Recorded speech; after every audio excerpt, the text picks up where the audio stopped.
తెలంగాణ రాజకీయ పరిణామాల్లో ఒక super week గడిచిపోయింది. ఆదివారం ఎన్నికల ఫలితాల వెల్లడితో ప్రారంభమై శనివారం ఎమ్మెల్యేల ప్రమాణ స్వీకారంతో సూపర్ వీక్ ముగిసింది. ఈ 7 రోజుల్లో చాలా పరిణామాలు వేగంగా జరిగిపోయాయి. కొత్త ప్రభుత్వం ఏర్పడింది. ముఖ్యమంత్రి సహా 12 మంది కొత్త మంత్రులు బాధ్యతలు స్వీకరించారు. అందరూ అనుభవం, సామర్థ్యం కలిగిన వాళ్లే కనుక ఎటువంటి ఆక్షేపణలు మంత్రివర్గంపై వెలువడలేదు. ఇంకో 6గురికి మంత్రివర్గంలో అవకాశం ఉంది. ఆ ఖాళీలు పూర్తయితే గానీ అలకలు, అసంతృప్తులు బయటపడవు. ఏ ప్రభుత్వానికైనా మొదటి 3 నెలలను హనీమూన్ పీరియడ్ గా పరిగణిస్తారు. విమర్శకులు గాని, విపక్షాలు గాని, మీడియా గాని పెద్దగా తప్పులెన్నకుండా చూసి చూడనట్లుగా వ్యవహరించడం ఒక సాంప్రదాయం. మన ఎల్లో మీడియాకు మాత్రం ఈ సాంప్రదాయం నుంచి మినహాయింపు ఉంటుంది. అధికారంలో ఉన్నది మన వాళ్లే అనుకుంటే ఎల్లో మీడియా 5 ఏళ్ల పాటు చిడతలు వాయిస్తూనే ఉంటుంది. మన వాళ్ళు కాదు అనుకుంటే 3వ రోజు నుంచే మూతి విరుపులు మొదలు పెడుతుంది. గురువారం నాడు కొత్త మంత్రులు ప్రమాణ స్వీకారం చేస్తున్న సమయంలోనే ప్రగతి భవన్, ఇప్పుడు ప్రజాభవన్ ప్రవేశం దగ్గరున్న ఇనుప కంచెను కొత్త ప్రభుత్వం బద్దలు కొట్టించింది. నిజానికి ఇదొక ప్రతీకాత్మక సింబాలిక్ చర్య. ఎన్నికల ప్రచారంలో బీఆర్ఎస్ ప్రభుత్వాన్ని దొరల ప్రభుత్వంగా కాంగ్రెస్ పార్టీ ప్రచారం చేసింది. తాము గెలిస్తే గడి గోడల్ని కూల్చివేస్తామని, ప్రజాపాలన ఏర్పాటు చేస్తామని చెప్పింది. కంచె తొలగింపు అనేది ఆ ప్రచారానికి అనుగుణంగా జరిగిన ఒక సింబాలిక్ చర్య కనుక ఈ చర్యపై ఎక్కడా వ్యతిరేకత వ్యక్తం కాలేదు. ఎల్లో మీడియా ఈ వ్యవహారాన్ని రిపోర్ట్ చేయడంలో చాలా ఉత్సాహాన్ని ప్రదర్శించింది. ఆ మీడియా ద్వంద్వ ప్రమాణాల గురించి చెప్పడానికే ఈ ప్రస్తావన. చంద్రబాబు అధికారంలో ఉన్నప్పుడు కృష్ణానది కరకట్ట మీద ఒక అక్రమ భవంతిలో నివాసం ఉన్నారు. పైగా దాని పక్కన ప్రజావేదిక పేరుతో నిబంధనలకు విరుద్ధంగా మరో అక్రమ భవనాన్ని నిర్మించారు.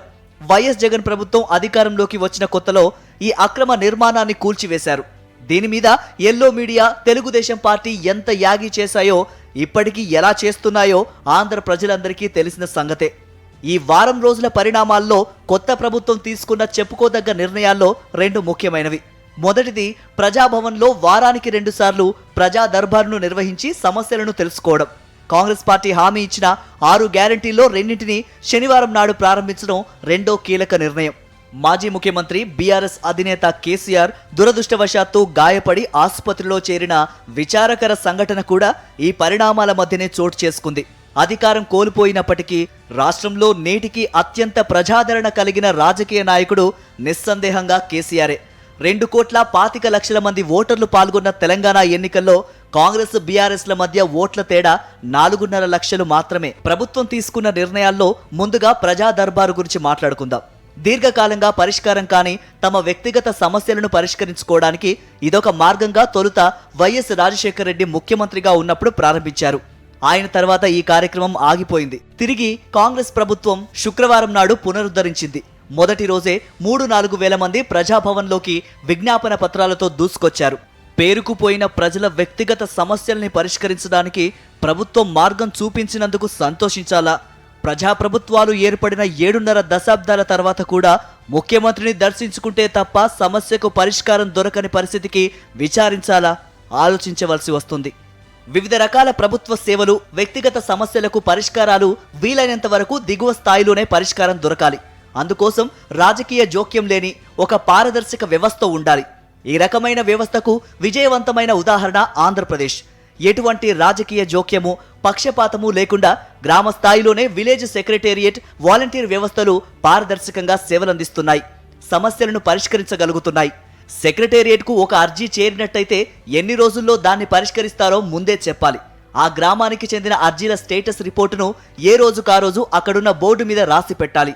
ఈ పారదర్శకత సత్ఫలితాలనిచ్చింది.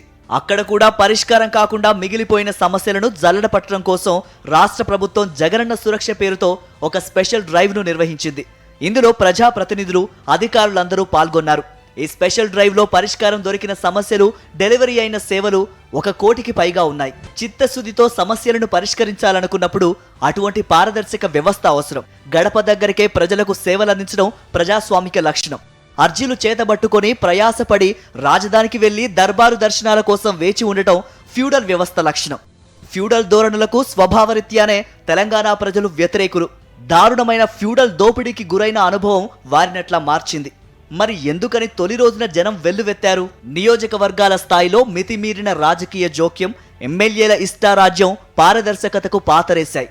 2-3 సార్లు ఎన్నికైన కొందరు అధికార పార్టీ ఎమ్మెల్యేలు ఆడింది ఆటగా పాడింది పాటగా అధికార యంత్రాంగంలో చెలామణి అయింది. తమ వాళ్ళు కాదనుకున్న వారి పేర్లు లబ్ధిదారుల జాబితాల్లోకి ఎక్కలేదు. అందుకే వేలాది సమస్యలు పేరుకొనిపోయాయి. ఆ సమస్యల పరిష్కారానికి జరిగే ప్రతి ప్రయత్నాన్ని ఆహ్వానించవలసిందే. ఆ మేరకు ప్రజా దర్బారు ఉపయోగమే. అయితే ఇది సమస్య మూలాల్లోకి వెళ్ళగలిగేది కాదు, ఒక సింబాలిక్ చర్యే. 100 రోజుల్లో 6 గ్యారంటీలను అమల్లోకి తెస్తామని కాంగ్రెస్ హామీ ఇచ్చింది. అందులో 2 గ్యారంటీల అమలును రాష్ట్ర ప్రభుత్వం శనివారం నాడు ప్రారంభించింది. అందులో ఒకటి ఆరోగ్యశ్రీ పరిధిని 10 లక్షలకు పెంచడం. ఎన్నికల హామీల్లో భాగంగా 15 లక్షలకు పెంచుతామని బీఆర్ఎస్ చెప్పింది. ఇప్పటికే ఆంధ్రప్రదేశ్ ప్రభుత్వం ఈ పరిధిని 25 లక్షల రూపాయలకు పెంచింది. గత ప్రభుత్వంతో పోలిస్తే ఈ స్కీమ్లోకి వచ్చే ప్రొసీజర్స్ను కూడా 3 రెట్లు పెంచింది. అందువల్ల కాంగ్రెస్ తెలంగాణలో ఇచ్చిన గ్యారంటీ వారు ఊహించినంత సంచలనం కలిగించలేకపోయింది. కానీ మహాలక్ష్మి స్కీమ్కు తొలి రోజు మంచి స్పందన వ్యక్తమైంది. అన్ని వయసుల్లోని మహిళలకు, ట్రాన్స్జెండర్లకు ఉచిత బస్సు ప్రయాణాన్ని తొలుత ఢిల్లీలోని ఆపు ప్రభుత్వం ప్రారంభించింది. ఇది సూపర్ హిట్ అవడంతో కర్ణాటకలో కాంగ్రెస్ పార్టీ కూడా తన ఎన్నికల గ్యారంటీలో ప్రకటించి విజయం సాధించింది. అధికారంలోకి వచ్చిన తర్వాత ప్రారంభించిన మొదటి పథకం కూడా ఇదే. ఈ పథకం ఆచరణ యోగ్యతపై భిన్నమైన వాదనలున్నప్పటికీ సూత్రరీత్యా స్వాగతించవలసిన కార్యక్రమం. ఎందుకంటే ప్రయాణము, పర్యటన, విహారము, పేరు ఏదైనా మొబిలిటీ అనేది అభివృద్ధికి సంకేతం. అభివృద్ధికి మొబిలిటీ అవసరం. ఇప్పటికీ కదలిక లేకుండా ఉన్న మహిళల్ని ఈ కార్యక్రమం కదిలించవచ్చు. ఈ కదలిక వారిలో లోక జ్ఞానాన్ని, నిర్భీతిని ప్రోధి చేస్తుంది, సాధికారతకు తోడ్పడుతుంది. విజయవంతంగా అమలు చేయగలిగితే ఇది ప్రగతికి తోడ్పడే కార్యక్రమం. తెలంగాణ ఎన్నికలకు తెలుగుదేశం పార్టీ 2 తెలుగు రాష్ట్రాల ఎన్నికలుగా మార్చే ప్రయత్నం చేసింది. తెలంగాణలో ఎన్నికల ముందే కనిపించిన ప్రభుత్వ వ్యతిరేక వాతావరణాన్ని అంచనా వేసుకుని అనధికారికంగా కాంగ్రెస్కు మద్దతు ప్రకటించింది. ఏపీ సెటిలర్ల తోడ్పాటుతో తాము బీఆర్ఎస్ను ఓడించి కాంగ్రెస్ను గెలిపించుకోబోతున్నామని తెలుగుదేశం అభిమాన సంఘీయులు తొడలు మెడలు చరుచుకుంటూ ప్రకటనలు గుప్పించారు. సెటిలర్లంతా తెలుగుదేశం చెప్పినట్టే వింటారని, తెలుగుదేశం పార్టీ చొక్కా జేబులో వాళ్ళంతా నివసిస్తున్నారని భారీ బిల్డప్లు ఇచ్చుకున్నారు. కానీ డామిట్, కథ అడ్డం తిరిగింది.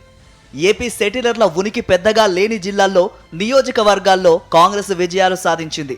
ఖమ్మం జిల్లా మినహాయింపు. అక్కడ గత 3 ఎన్నికల్లోనూ బీఆర్ఎస్కు చేదు అనుభవమే కలిగింది. ఆ పార్టీకి పునాదులు బలంగా పడలేదు. కాంగ్రెస్ పార్టీ 10/10 స్కోర్ సాధిస్తుందని భావించిన జిల్లా. కానీ ఒక సీటు భద్రాచలంను కోల్పోయింది. ఇక సెటిలర్లు గణనీయమైన ప్రభావాన్ని గ్రేటర్ హైదరాబాద్ పరిధిలో చూపాలి. ఇక్కడ 24 అసెంబ్లీ సీట్లు ఉన్నాయి. పాత నగరంలోని 7 సీట్లను మినహాయిస్తే మిగతా ప్రాంతంలో దాదాపు 15 లక్షల మంది ఏపీ నుంచి వలస వచ్చిన ఓటర్లు ఉండవచ్చుననే అంచనా ఉంది. తెలుగుదేశం వారి ఆదేశాల ప్రకారం ఏపీ సెటిలర్లంతా నడుచుకుంటే ఈ 15 సీట్లను కూడా కాంగ్రెస్ పార్టీ గెలిచి ఉండాలి. కానీ ఒక్క సీటు కూడా ఆ పార్టీకి దక్కలేదు. నాంపల్లిలో మజ్లిస్ మినహా మిగిలిన 16 సీట్లను బీఆర్ఎస్ భారీ తేడాతో గెలుచుకుంది. పాత బస్తీ పరిధిలోని గోషామహల్ సీటును మాత్రం బీజేపీ దక్కించుకోగలిగింది. సాధారణంగా ఎన్నికల సమయాల్లో ఏపీ సెటిలర్లంతా ఒక రకంగా, తెలంగాణ సెటిలర్లు ఒక రకంగా, ఉత్తర భారతీయులు ఇంకొక రకంగా స్పందించడం ఉండదు. అప్పటి పరిస్థితులను బట్టి దాదాపుగా ఒకే రకమైన స్పందన నమోదవుతూ వస్తుంది. ఎప్పుడైతే తెలుగుదేశం వర్గీయులు కాంగ్రెస్కు అనుకూలంగా ప్రచారం మొదలు పెట్టారో అప్పుడే ఏపీ సెటిలర్లలో నెట్ట నిలువున చీలిక ఏర్పడింది. తెలుగుదేశం హడావిడి లేకుంటే ఈ చీలిక ఏర్పడేది కాదు. తెలుగుదేశం పార్టీ అవలంబిస్తున్న కుల రాజకీయాల కారణంగా దాన్ని అనుసరించవలసి వచ్చిన కమ్మ సామాజిక వర్గం వారు మాత్రం కాంగ్రెస్కు అనుకూలంగా ఓట్లేయడంతో పాటు ప్రచారంలో కూడా పాల్గొన్నారు. ఓట్ల లెక్కింపు పూర్తయిన తర్వాత వారు తెలుగుదేశం జెండాలు పట్టుకొని ఊరేగింపుల్లో పాల్గొన్నారు. గాంధీ భవన్ దగ్గర జరిగిన ర్యాలీలో పచ్చ జెండాలతో డాన్సులు కూడా చేశారు. తెలుగుదేశం పార్టీని అనుసరించే సామాజిక వర్గం కాంగ్రెస్ వైపు తిరగగానే మిగిలిన సామాజిక వర్గాలు వారికి ఎదురు తిరిగాయి. ఆంధ్రప్రదేశ్లో వైసీపీ ప్రభుత్వం అనుసరిస్తున్న కార్యక్రమాల పట్ల ఆకర్షితులుగా ఉన్న బలహీన వర్గాల ప్రజలు ఇక్కడ కూడా తెలుగుదేశం పార్టీ వ్యతిరేక వైఖరిని తీసుకున్నారు. సెటిలర్లు అధికంగా కలిగిన పోలింగ్ బూత్ల సూక్ష్మ స్థాయి విశ్లేషణలో ఈ సంగతి ప్రస్ఫుటంగా వెల్లడైంది.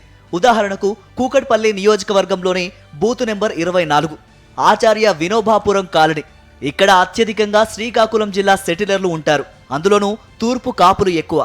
ఈ బూత్లో బీఆర్ఎస్కు 329 ఓట్లు పడ్డాయి. కాంగ్రెస్కు 191, జనసేనకు 120 ఓట్లు వచ్చాయి. ఏపీలో జగన్ ప్రభుత్వ పాలన బాగుందని ఇక్కడ తెలుగుదేశం పార్టీ కాంగ్రెస్కు ప్రచారం చేస్తున్నందువల్లనే తాము బీఆర్ఎస్కు ఓటు వేస్తున్నామని సత్తిబాబు అనే వ్యక్తి చెప్పారు. కూకట్పల్లి నియోజకవర్గంలోనే కేపీహెచ్పీ కాలనీ బూత్ నెంబర్ 326. ఇక్కడ ఉన్నదంతా ఏపీ సెటిలర్లే. ఒకే కులంగా చూసినప్పుడు కమ్మవారు ఎక్కువ. ఆ తర్వాత స్థానాల్లో శెట్టి బలిజ, యాదవ, గవర తదితర బీసీ కులాలుంటాయి. కాపులు కూడా గణనీయంగానే ఉన్నారు. అదే నిష్పత్తి ఓటింగ్లో వెల్లడైంది. కాంగ్రెస్ పార్టీకి 214 ఓట్లు వస్తే బీఆర్ఎస్కు 430 మంది, జనసేనకు 132 మంది ఓటేశారు. స్థానిక బీఆర్ఎస్ అభ్యర్థి కమ్మ సామాజిక వర్గమైనప్పటికీ ఆయనకు 15 నుంచి 20% మించి ఆ కులం ఓట్లు పడలేదని వారే చెప్పారు. తెలంగాణ ఎన్నికల్లో తెలుగుదేశం వర్గీయుల అత్యుత్సాహం మొదటికే మోసం తెచ్చింది. తెలుగుదేశం అనుకూలురు, వ్యతిరేకులుగా ఏపీ సెటిలర్లు చీలిపోయారు. వ్యతిరేకుల ఆధిక్యత నిర్ద్వంద్వంగా రుజువైంది. ఒక రకంగా రాబోయే ఏపీ ఎన్నికల ప్రీపోల్ సర్వే ఫలితాలను సెటిలర్ల కాలనీలు ప్రకటించాయి.